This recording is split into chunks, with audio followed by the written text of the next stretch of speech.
হরে কৃষ্ণ। তো আজ আমরা আলোচনা করব যে একা একা ঘরে বসে কি হরিনাম করা যায়, হরি ভজন করা যায়, এই প্রসঙ্গে।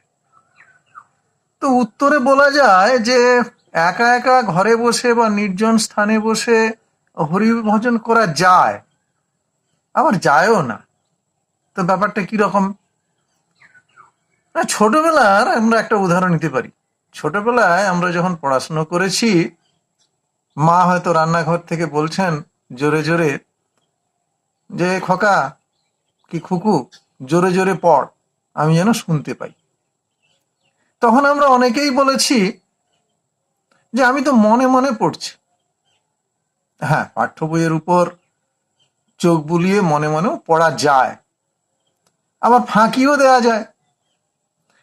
সেইরূপ ঘরে বসে একাকী বা নির্জন স্থানে বসে একাকী হরিভজন করা যায়, জপ কীর্তন করা যায়, নাম জপ করা যায়, আবার ফাঁকিও দেওয়া যায়।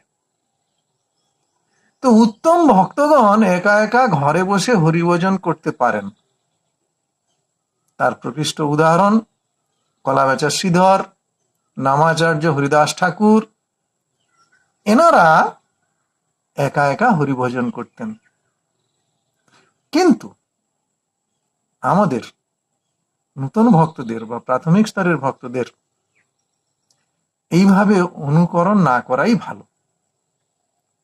তার পরিবর্তে শ্রীহরিকে ঘরে নিয়ে এসে, অর্থাৎ ভগবানের শ্রী বিগ্রহকে গৃহে স্থাপনা করে যদি সপরিবারে কৃষ্ণ অনুশীলনের মাধ্যমে ভক্তি জীবনযাপনের মধ্য দিয়ে সকলে মিলে জপ কীর্তন, ভগবত সেবা, আরতি কীর্তনের মধ্য দিয়ে ধীরে ধীরে উন্নত ভক্তি জীবন লাভ করার চেষ্টা আমরা করি, সেটাই উচিত কাজ হবে।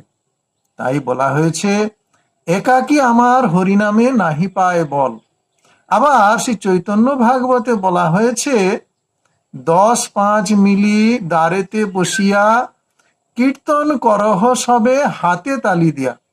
অতএব প্রথমে আমাদের বৈধি ভক্তি যাজন করতে হবে, বিধি নিয়ম মেনে সকলে মিলে কৃষ্ণ ভক্তি অনুশীলন করতে হবে। এটাই নিয়ম, এটাই রীতি।